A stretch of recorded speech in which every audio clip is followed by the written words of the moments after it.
Darle las gracias y darle la bienvenida a esta casa, que es la suya siempre que quiera. Y bueno, pues agradecerle que se haya desplazado hasta aquí para inaugurar estas jornadas, que bueno, van a tratar, yo creo, de un tema que es bastante importante y yo creo que en el que es necesario dar formación y es necesario dar difusión, porque bueno, es un tema muy sencillo, pero que puede salvar muchas vidas y por lo tanto, pues bueno, hay un compromiso de la Complutense además a través del aula de cardiopatía. Y bueno, pues creo que es algo que nos congratula tener en esta facultad. Así que sin más preámbulos, doy la palabra a Lucina y comenzamos el acto. Muchas gracias. Bueno, bienvenidos a todos. Es una pena que hoy no tengamos una asistencia más concurrida, pero estoy segura que luego cuando empiecen las jornadas la actividad que está proyectada va a despertar muchísimo interés. A mí me parece que el proyecto que lidera Carlos de Benito es de sumo interés para esta universidad, en general para la sociedad, porque creo que todos debemos aprender cómo enfrentarnos ante una emergencia o ante una situación que requiera la intervención de alguien que tenga conocimientos mínimos sanitarios, ¿no? Que es algo que yo creo que nos ha pasado en nuestra vida cotidiana a todos, ver un accidentado, oír de alguien que ha sufrido un infarto de miocardio o que requiere asistencia inmediata, y esa sensación de parálisis, de no saber qué hacer y de pensar que a veces podríamos estar colaborando en salvar vidas y que estamos ahí sin realmente saber qué acciones tomar, pues es algo que nos angustia a todos. Yo creo que esta formación que vais a recibir en las jornadas de hoy y mañana es algo fundamental en la formación de cualquier ciudadano, no ya universitario, sino de cualquier ciudadano. Quería comentar también brevemente que la intención del equipo rectoral actual, y un poco es el área de la que yo me hago cargo, es fomentar este tipo de actividades. Para nosotros es muy importante que la universidad tenga una oferta educativa completa, de calidad, de excelencia, como se dice mucho ahora, de los títulos oficiales, pero también para nosotros es fundamental potenciar todo lo que es la transferencia hacia la sociedad a través de cursos mucho más cortos, flexibles, ágiles, como estas propias jornadas, ¿no? Cursos que puedan servir para reciclarse, si ya se trata de profesionales que están trabajando, que están en el mercado de trabajo, para estudiantes que quieran formarse en un aspecto concreto que no está incluido en su titulación, o para la sociedad en general, personas que tengan interés por un tema y que quieran adquirir más conocimientos. Yo pienso que una universidad moderna, y yo creo que es algo que compartimos todos, una universidad moderna, abierta a la sociedad, que cumple esa misión, esa tercera misión, además de la de docencia e investigación, que es la de transferencia, debe tener siempre presente esa oportunidad, ¿no? La oportunidad de formar a los ciudadanos en general. Y como le comentaba ayer a Carlos, cuando hablamos por teléfono, creo que este curso se inserta justamente en esa idea que tenemos, en esa línea estratégica. Doy la bienvenida a todos y quiero agradecer especialmente a Carlos la labor que está haciendo de difusión de todo el tema de las emergencias médicas y la formación que nos está proporcionando. Muchas gracias, Lucila. Soy el director del aula de cardioprotección. Eso es un invento que generamos hace unos años. El objetivo fundamental es formar a la población completa, o sea, no a universitarios. Lo que pasa es que hemos empezado por nuestro ámbito, que es la universidad.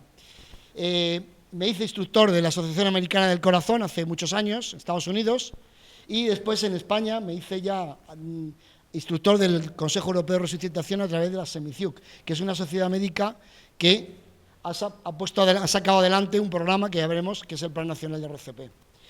Cuando hablamos de emergencias sanitarias, hablamos de parada cardíaca. La parada cardíaca es la primera causa de muerte en el mundo occidental. Podríamos hablar de todo el mundo, pero el mundo occidental sin duda alguna. Parada respiratoria es la primera causa de muerte en bebés entre 2 y 4 meses de edad, es decir, estamos hablando de una franja diferente a la anterior, la otra es a partir de los 40 años, esta es sobre una franja pequeñita de edad. La hemorragia grave y la lesión medular no es patrimonio de la juventud, pero sí está muy focalizado, o sea, digamos que un poco los pacientes víctimas, muchos de ellos son jóvenes entre 18 y 35 años. Y sobre todo el tema de la lesión medular me preocupa, porque está computado que el 30% de las lesiones medulares que se producen en accidentes de tráfico se producen en los primeros minutos en la gestión del entorno. Es decir, son los propios observadores voluntarios con muy buena voluntad, son precisamente aquellos que provocan la lesión, aumentan la gravedad de la lesión. Y luego tenemos el ictus, que es algo que se cierne se cierne en todo el mundo. Se prevé, según dice la Organización Mundial de la Salud, que el 40% de la población mundial estará bajo riesgo de ictus en el año 2050. El ictus, ya veremos, es una enfermedad, sobre todo tediosa. Es una enfermedad que no siempre mata, sino que además va dejando personas con una discapacidad importante. Y además personas jóvenes, ¿no? Entonces, así como las otras, digamos, es vida o muerte, aquí la solución de esto es una vida plena o una vida de dependencia. Esto es un poco el motivo de nuestro trabajo, el formar a la población para que sea capaz de actuar en unos casos y detectar otros. Todos ellos llevan consigo la parada cardíaca, y si esa parada cardíaca, nosotros durante el momento de la parada somos capaces de que ese corazón siga trabajando, aunque sea de forma, digamos, por nuestro propio trabajo físico, mantenemos con vida a la persona, y cuando llega a los servicios de emergencia se encuentran alguien con un buen pronóstico, que normalmente, si hemos hecho un buen trabajo, esta persona sale adelante sin problemas. Como consecuencia de la importancia sociológica, económica y sanitaria de las emergencias, en los años 90 se creó el ILCOR. El ILCOR es un comité de resucitación a nivel internacional. Es decir, se hace trabajos de investigación y trabajos de campo con objeto de aportar la ciencia y las técnicas de la resucitación prácticamente en todo el planeta. Se reúnen cada 5 años, y este año se reunieron y aportaron las recomendaciones quinquenales. Cada 5 años se hace una recomendación que modifica las anteriores en función de la ciencia, lo cual es importante porque antiguamente los primeros auxilios estaban vinculados a la buena voluntad del primer interviniente, y sin embargo ahora está vinculado a la ciencia y a la técnica, lo cual hemos ganado sobre todo en resolución de problemas. Cada 5 años se reúnen este ILCOR, emite las recomendaciones y van a cada una de las asociaciones territoriales, que son las que distribuyen la información y la ciencia a lo largo de los continentes. En Europa, el Consejo Europeo de Resucitación; en América, la Asociación Americana del Corazón; en Asia es el Consejo de Resucitación, la Fundación del Ictus y del Corazón en Canadá; en Sudamérica, la Interamericana; en Australia, en Nueva Zelanda, Sudáfrica. Como veis, todos los países desarrollados. Falta, digamos, hay una franja importante que son los países de Sahel, los países del África subsahariana. Esos tienen otro problema diferente. Eso es otro problema que, en este caso, no hablamos de emergencias. O no hablamos de emergencias, sino emergencias humanitarias, ¿no? A España llega a través del Consejo Español de Resucitación, y implementa todas estas recomendaciones son la SEMICIUC, la Sociedad Española de Medicina Intensiva Crítica y Unidades Coronarias, que es quien aporta los diplomas, quien hace la acreditación de la formación. En el año 90, la SEMICIUC creó el Plan Nacional de RCP. El Plan Nacional de RCP está dirigido a formar a técnicos, técnicos sanitarios, enfermeros, médicos, farmacéuticos, para la resolución del problema desde el punto de vista intrahospitalario, y a la población en general para solucionar o gestionar el problema desde el punto de vista extrahospitalario. Es decir, el Plan Nacional de RCP lo que contempla es la formación de la población siguiendo un modelo anglosajón, en que implica a la población la resolución de problemas. Nosotros estamos sacando adelante la figura del socorrista de emergencia, que así como en el mundo anglosajón es una figura reconocida, en España estamos intentando popularizar el mundo, lo que se llama el socorrista de emergencia, que es el voluntario formado, no un poquito, sino el formado completamente para esa gestión. Lo que decíamos, son estos cursos intensivos, dentro del marco del aula de cardioprotección de la Universidad Complutense, que como veis, pues la verdad es que tenemos un apoyo importante por parte de la universidad. Yo estoy encantado, porque creo que es una cadena de comunicación importante, un altavoz importante, ¿no? Bien, esto se resuelve, además de tener todo el reconocimiento académico que nos da la universidad, tenemos el reconocimiento del punto de vista laboral y del punto de vista científico por parte del Plan Nacional de RCP y la SEMICIUC. Es decir, luego existe esa acreditación que además nos ayuda desde el punto de vista de la responsabilidad civil. Si tenemos una acreditación y hemos hecho lo que teníamos que hacer, aunque la solución final no sea la que estemos buscando, indudablemente va a ser, hemos hecho lo que teníamos que hacer exactamente en el momento que teníamos que hacerlo, con lo cual, de alguna manera, tenemos comprometida esa responsabilidad civil, la tenemos cubierta. En función, ¿qué es la función del socorrista de emergencia que estamos formando? Pues fundamentalmente activar la cadena de supervivencia. ¿Qué es la cadena de supervivencia? La cadena de supervivencia son una serie de eslabones que acaban resolviendo el problema de la emergencia siempre y cuando los eslabones funcionen de forma coordinada. Es decir, alertamos, identificamos la emergencia, respira, no respira, está consciente, inconsciente, se hace la llamada competente. Fijaros, en las organizaciones de respuesta a las emergencias, en esas organizaciones se contempla que aproximadamente entre 10 minutos y un cuarto de hora tardarán más en llegar como consecuencia de una mala llamada de emergencia. Es decir, la comunicación, el ciudadano no sabe hacerla. Ya veremos en qué consiste. Hacer la llamada competente. Si está en parada cardiorrespiratoria, iniciar rápidamente la resucitación cardiopulmonar. Esto es un proceso elaborado, es un proceso intenso, con lo cual necesita una formación, una desfibrilación. Cada vez hay más desfibriladores y ahí tenemos un plan directamente desde el aula de cardioprotección con el Colegio de Farmacéuticos para extender los desfibriladores por todas las farmacias de Madrid, ¿no? Que eso sería ideal porque ahí tendríamos el acceso a esos desfibriladores. Si toda esta cadena ha funcionado, cuando llegan los servicios de emergencia, esta persona está perfectamente lista para que sean atendidas en estabilizados y transportados al hospital y ahí solucionar el problema. Es decir, somos la primera respuesta ante emergencias sanitarias. Así como en el mundo anglosajón, sobre todo en los Estados Unidos, este concepto de primera respuesta ante emergencias sanitarias está totalmente acuñado, en Europa les está costando. Siempre pensamos que la primera respuesta es el 112 y el 112 cuando llega, en la mayoría de los casos es imposible sacar adelante la emergencia. Bien, nosotros somos la primera respuesta, es la parte fundamental. Luego llegan los servicios de emergencia y atienden, estabilizan y transportan hasta el hospital de referencia. Y ahí ya directamente es donde resuelven el tema. Pero es necesario, absolutamente fundamental, la implicación de la población en estos problemas. Los servicios de emergencia, el 112 en todos los estados de la Unión Europea. Hay una legislación española que nos obliga. Es decir, ya no solo es un problema de voluntad, no es un problema vocacional, es un problema de obligatoriedad legal. Esto establece el artículo 195.1 la obligatoriedad de que la población atienda. Claro, el problema es que si no hay formación no tiene mucho sentido el artículo 195. Prevé la obligación para quien no puede prestar socorro de mandar urgencia. Es decir, el problema es la mayoría de la población no sabe hacer la atención y la mayoría de la población tampoco cumple el artículo 195.2. Es decir, se redacta un artículo que luego la población no es capaz de ejecutarlo porque no tiene la formación suficiente, lo cual es completamente absurdo todo, ¿no? Como decíamos, la responsabilidad civil la tenemos cubierta en función de nuestra actuación y sobre todo en función de nuestra formación y la acreditación de la misma.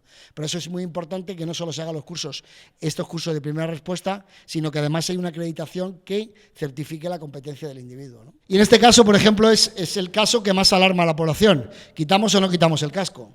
Si quitamos el casco, algunos de ellos nos comentan que pueden causar la lesión. No, la lesión en una moto causa la velocidad que lleva la moto cuando cae el individuo al suelo.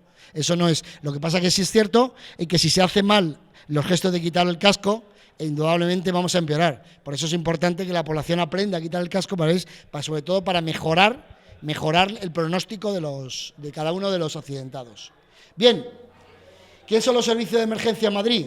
Pues el SAMUR dentro de la ciudad, el SUMA es dentro de los edificios, dentro de las casas, o en el territorio de la Comunidad de Madrid, exceptuando la ciudad, el casco urbano.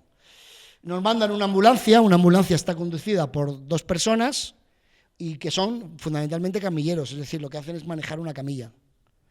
O nos mandan una UBI móvil. ¿Qué es la UBI móvil? Es un pequeño quirófano que se transporta en función de la necesidad. O viene un helicóptero. ¿Qué mandan? ¿Cuándo mandan una ambulancia? ¿Cuándo mandan un UBI móvil o cuándo mandan un helicóptero? En función de la llamada de emergencia. Eso es lo importante. O sea, cuando en los cursos nos planteamos que estamos retrasando la actuación, la atención primaria a nuestro paciente por hacer la llamada, lo que estamos garantizando es que el servicio que viene es el que necesitamos. Porque claro, si ante una parada cardíaca viene un señor con una camilla, lo único que puede hacer es transportar un cadáver. Sin embargo, si viene un servicio de emergencia a través de una UBI móvil, se puede estabilizar e incluso continuar la resucitación, el soporte vital avanzado hasta que lleguen al hospital, ¿no? no son, aunque tenga la formación, no son sanitarios, no son primeros intervinientes cualificados la policía de tráfico. ¿Por qué? Porque cuando llega un accidente de tráfico, lo que hacen básicamente es organizar el escenario. Su objetivo no es salvar la vida, sino garantizar que no va a haber más accidentes. Pasa lo mismo con los bomberos. Los bomberos, la mayoría de ellos tienen esta formación, pero su trabajo ante una emergencia no está en solucionar la emergencia, sino, por ejemplo, en un incendio, es evacuar, primero evacuar a los accidentados, evacuar a las víctimas y después apagar el incendio. Son los servicios de emergencia o la población apoyando esos servicios de emergencia quien puede solucionar el problema. Esta gráfica es una gráfica que nos condiciona. Aquí hablamos de supervivencia y aquí hablamos de minutos. El tiempo transcurrido desde la parada cardíaca. Estos son tanto por ciento de supervivencia. Normalmente, un servicio de emergencia en la ciudad o la gran vía de comunicación tarda entre 7 y 10 minutos. Es decir, cuando llegan los servicios de emergencia, si no están los ciudadanos formados actuando, la posibilidad de evolución es muy, muy poca. Y de hecho, cuando llegamos a los servicios de emergencia y vemos que no hay nadie actuando, lo único que pensamos es cómo resolver el tema para hacer el trasplante. Es decir, cómo hacer el soporte vital básico para recuperar los órganos que sean viables. Protocolo de aplicación de la respuesta. Antiguamente era muy intuitivo, ahora está totalmente protocolizado. Evaluar la situación, activar el servicio de emergencia, abrir la vía aérea, buscar respiración. Es decir, lo que hacemos es formar a la población de una forma metódica. De esta manera ganamos en seguridad en el sentido de que todo el mundo sabe lo que tiene que hacer en cada uno de los pasos. Evaluar la situación es clave ante la emergencia, sobre todo cuando la emergencia se produce en un escenario semejante a este. No sé si conocéis este escenario, Laura sí lo conoce. Vamos a verla durante unos segundos, utilizamos vídeos para poder trabajar sobre escenarios de emergencia. Vamos a verlo. Fijaros, esto está grabado por la Dirección General de Tráfico. Esto es la carretera, lo que es la autovía de Madrid-Coruña, en el kilómetro 32.900. Es el día 25 de diciembre de 2001, es verdad que ha pasado mucho tiempo, pero sociológicamente hemos avanzado muy poco y desde el punto de vista de emergencia no hemos avanzado en nada. Vamos a ver cómo resuelven estos señores, con muy buena voluntad, este accidente.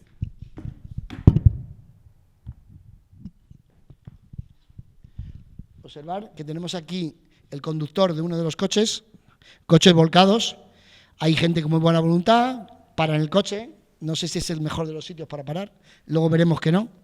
Esta mujer viene caminando por el arcén, ha mirado aquí, este señor, ahora se desplaza al otro lado. O sea, realmente lo que hacen es observar, no toman ninguna decisión. Observar cómo brilla, la nieve que existe, es muy probable que sea el firme, esté resbaladizo.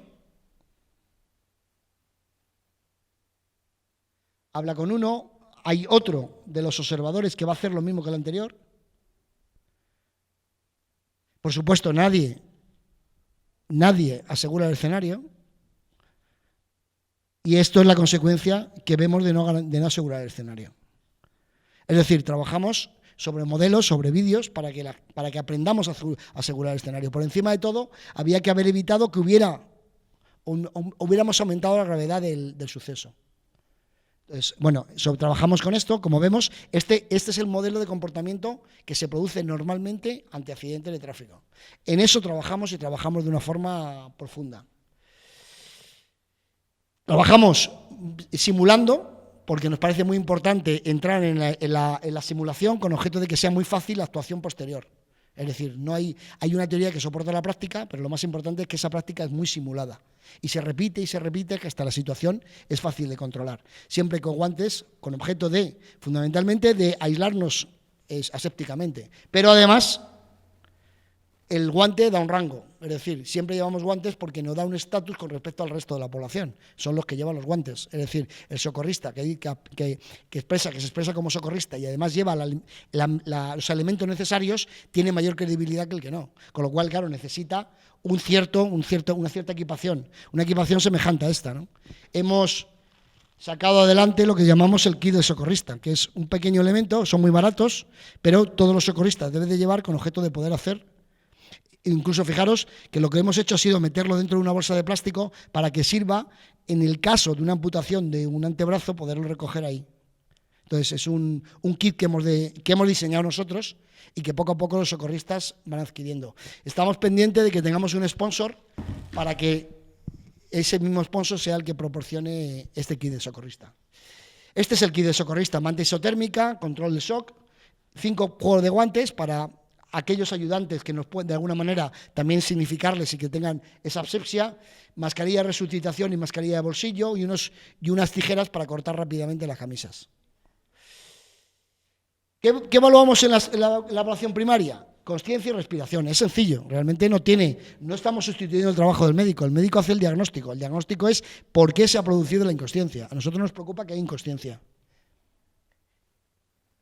Y nos preocupa que respira. Si respira o no, porque si no respira estamos en una parada cardiorrespiratoria.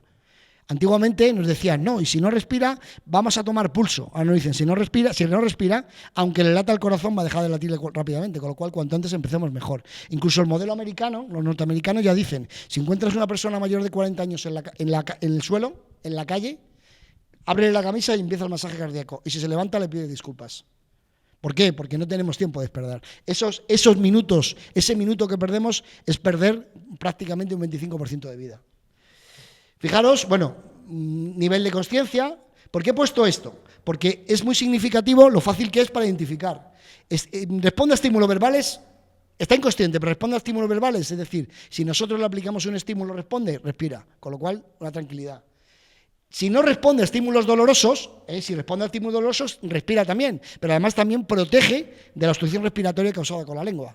Si no responde a estímulos dolorosos, este individuo es susceptible de que la lengua lo obstruya la respiración, con lo cual hay que abrir vía aérea rápidamente. Entonces, con un mecanismo muy fácil y muy selectivo, podemos actuar directamente, positivamente con nuestro paciente.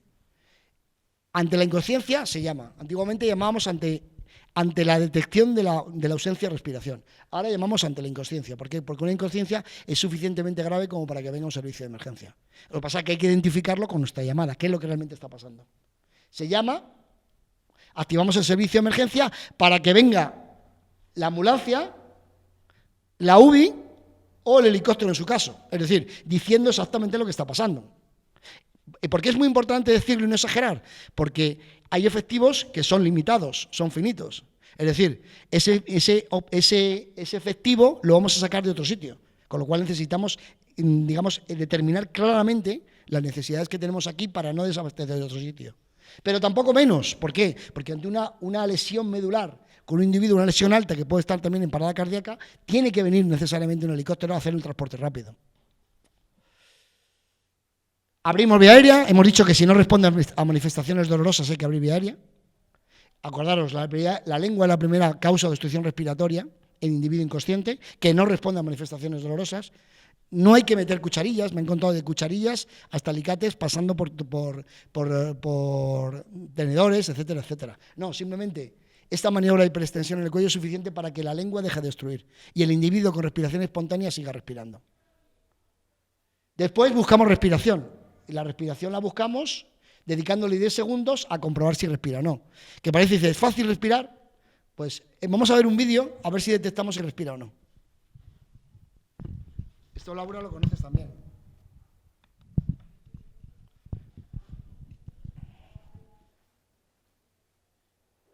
A ver si pensamos qué puede ser lo que le está pasando a este señor. ¿Qué creéis que puede ser? ¿Qué pensáis? Un ataque epiléptico. ¿Qué piensas tú? Un ataque epiléptico.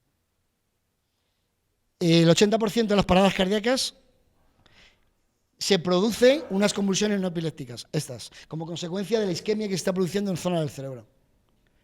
¿Esa respiración es normal? ¿Respira? ¿Está respirando este señor? No, ¿qué diríais? Francamente, ¿respira o no respira? A ver, Raquel, ¿respira o no? No respira. Si no respira normalmente, no respira. Es el típico ataque epiléptico, infarto de miocardio. ¿Respira? ¿No respira? ¿Estás respirando?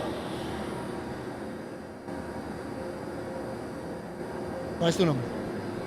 ¿Cuál es tu nombre? Adeneri. ¿Respira o no? No respira. No respira, es la respiración agónica. No nos podemos confundir. Esto es muy sencillo de identificar si se sabe. Ese tiempo que está pasando es vital para la resucitación. La mayoría son como consecuencia de isquemias coronarias, es decir, un corazón magnífico que a base de un mal hábito alimenticio, de ejercicio, etcétera, etcétera, se va produciendo la acumulación de colesterol, el famoso colesterol, ¿no? Es la primera causa de muerte en el mundo y, por supuesto, en España. Alrededor de 40.000 muertes al año. Bueno, el 80% de las paradas cardíacas inesperadas, las extrahospitalarias, son debidas a enfermedad coronaria. El 40% sufren al menos un infarto de miocardio previo al paro. El 60% no. Y, curiosamente, el 60% es más fácil de resolver con la desfibrilación que este 40%. O sea, tenemos un chance importante. Lo veremos. Teniendo en cuenta, esto es lo que le estaba pasando a este señor, un bloqueo completo de una arteria coronaria y una lesión del corazón. El 50% de las muertes por enfermedades coronarias se producen como muerte súbita, repentina. El 19 al 26% de las enfermedades coronarias debutan como muerte súbita, es decir, no tenían ningún diagnóstico. El 25%. En España se produce entre 9.000 muertes súbitas al año entre 25 y 75 años. Pensamos siempre que es una enfermedad de adultos. Y es verdad que es una enfermedad de adultos jóvenes. Y fijaros, fundamentalmente aquellas que no median el infarto de miocardio son precisamente las que se suelen producir en gente joven. El 65% es presenciado. Es decir, y la mayoría de esto la gente no sabe qué hacer. Aún más, no solo no sabe qué hacer, sino que se agarra a que como está respirando no hay que hacer nada. Esto es lo que le pasa al 80% de los corazones antes de pararse.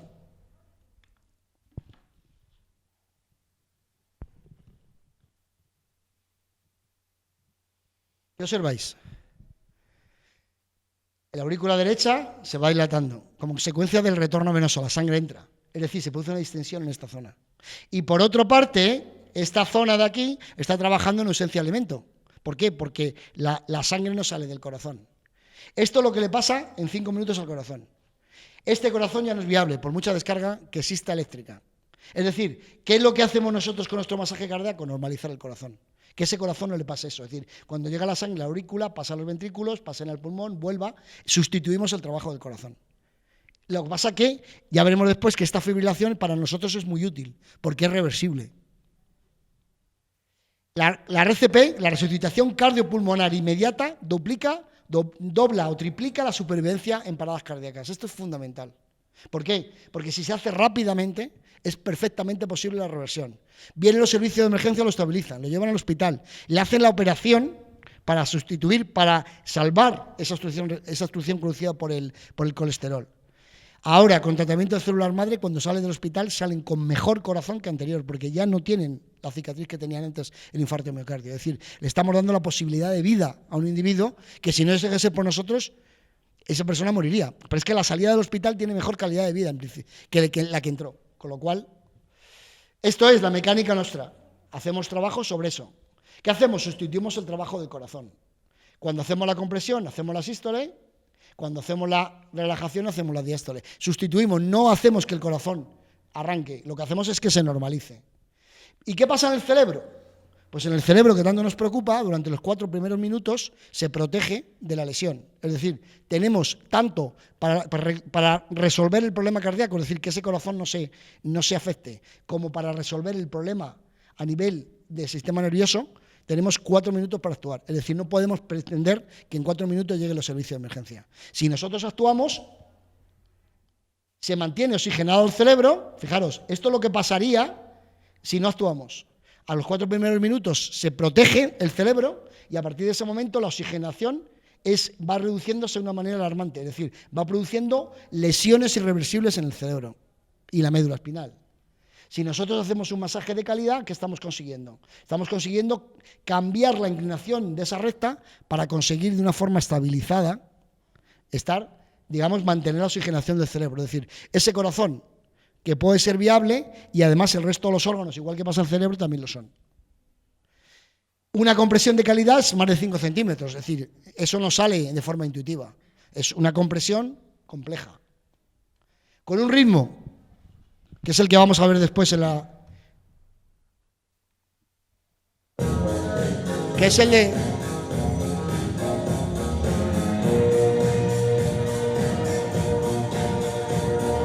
Esta música la empleamos para sincronizarnos en el masaje cardíaco. Ese es el ritmo del masaje cardíaco, 100 pulsaciones por minuto. Si es menos, ¿qué ocurre? Que no tenemos la tensión sanguínea suficiente como para irrigar los órganos. Y si no tenemos tensión, son los propios órganos al final los que se deterioran. Es decir, una RCP no de calidad acaba con una muerte del individuo por insuficiencia renal o insuficiencia respiratoria. Masaje, ventilaciones. A través de, antiguamente decía, los americanos dicen, si no, usted no tiene nada para protegerse, por lo menos haga masaje. Yo lo que digo es que los socorristas de emergencia debemos de llevar mascarilla de resucitación precisamente para evitar ese problema. O mascarilla de bolsillo, es decir, es prácticamente un llavero. Ese llavero nos permite, de alguna manera, salvar vidas haciendo una resucitación de calidad. La desfibrilación es el proceso por el cual el 80% de las paradas cardíacas son antecedidas por fibrilación ventricular o taquicardia ventricular. La desfibrilación dentro de los 5 primeros minutos pueden producir tasas del 70% de recuperación. Es decir, estamos consiguiendo, si lo hacemos dentro de esto, manteniendo ese corazón viable y manteniendo la oxigenación del cerebro, estamos consiguiendo que el 70% de las víctimas puedan retornar a la vida. Y eso solo lo puede hacer la población en el entorno. Es imposible que lo haga un servicio de emergencia porque no pueden venir dentro de esos 4 primeros minutos y actuar. Este corazón ya lo conocemos. Vamos a ver qué pasa con el corazón. Fijaros, un corazón que está soportando un masaje externo, lo hace directamente in situ. Fijaros la importancia del masaje, incluso masajea con las propias palas de descarga. Y tras la descarga, ¿veis cómo hay un ritmo diferente? Este corazón ha arrancado. ¿Por qué? Porque ese corazón es viable, mientras que otros corazones no lo son. ¿Qué es un desfibrilador? Pues bueno, un desfibrilador es una máquina que detecta la fibrilación. Tiene un on y un off, que sabéis para qué sirve, imagino. Tiene unas palas que se colocan debajo de la clavícula y en el costado, y un botón que se enciende. Se enciende y pita. Y cuando se enciende y pita, lo que hay que hacer es apretar el botón. Esto es muy importante porque revierte la fibrilación, pero si no hemos hecho el masaje, ese corazón no es viable. Es decir, ahora mismo la concepción es que la desfibrilación es parte de la resucitación. Es decir, fijaros, un corazón no viable. Este corazón no tiene compresiones y en 6 minutos y medio, al final de los 6 minutos, fijaros esa forma de latir que después de la descarga, claro, a mí cuando en determinados espacios, determinados edificios, determinados escenarios, compran desfibriladores sin formación, me da la sensación de que no saben exactamente qué está pasando en el proceso. Vamos, no lo saben. Estoy convencido que no lo saben, porque si no, no tiene sentido comprar un desfibrilador sin una formación. Y sin una formación de varias personas. Porque el ILCOR establece que una resucitación, un masaje cardíaco de calidad, solo se puede dar por una persona durante 2 minutos. Si vamos a estar 10 minutos o 15 hasta que lleguen los servicios de emergencia, inevitablemente es necesario que haya más de una persona participando en la resucitación. Fijaros, importante, si hacemos dentro de los 4 primeros minutos con una resucitación de calidad, descarga, es decir, entrando el primer minuto y damos la desfibrilación de entre los 4, se resuelve en 50%. Si esto es en los 3 minutos primeros, estamos el 75%, es decir, este individuo puede recuperar la conciencia, evidentemente tiene que ir al hospital, pero recupera la conciencia, y se hace dentro del primer minuto, lo cual hay que hacer una estrategia a nivel de edificios, centro de trabajo, por ejemplo. Estamos consiguiendo un 90% de resucitación. Yo creo que merece la pena el esfuerzo. Es decir, mucha de la gente que se muere de parada cardíaca en el mundo occidental se muere antes de tiempo. Y se muere antes de tiempo porque la población no es consciente de lo que tiene que hacer. Se trabaja con niños, el niño es menos frecuente, pero también hay una muerte súbita en bebés, hay una muerte súbita en niños. Formamos para mantener con vida a este bebé y a este niño, bebés, como veis. Tiene procedimientos, protocolos diferentes, pero en esencia lo mismo, hay que mover la sangre para irrigar los órganos. Y además, si tenemos el desfibrilador a mano, intentar ponerlo por si eso. El caso de la lesión medular también me preocupa. ¿Por qué? Por lo que decíamos, de 18 a 35 años. El 30% de las lesiones medulares, el 50%, aproximadamente el 60% de las lesiones se producen en accidentes de tráfico. Y de eso el 30% se producen como consecuencia de la mala gestión. Cada año se producen aproximadamente 1.000 personas sufren lesión medular. El 45% son debido a colisiones de tráfico. La edad varía entre 18 y 35 años. Es decir, la vida de dependencia es para gente muy joven. La media edad 33. Y muchos de ellos se producen como consecuencia de la mala gestión. Hay quien decide sacar del coche, porque el coche puede explotar, y deciden dejar el casco puesto porque le podemos lesionar. Y sin embargo, los coches solo explotan en el 0,5% de los casos, y sin embargo, el quitar el casco a una persona mejora notablemente el pronóstico en caso de lesión cervical, que es la lesión más lesiva porque es la más alta de todas las medulares. El 30% se producen medular, peoran durante los primeros minutos. Eso hay que evitarlo, a toda costa. Entonces, esto por eso hay que extenderlo. O el caso de los atragantamientos. Llegan las Navidades, entre 3 y 4 personas sufren atragantamientos en la Plaza Mayor de Madrid, como consecuencia del bocadillo de calamares. Algunos con muy mal pronóstico. El caso del ictus.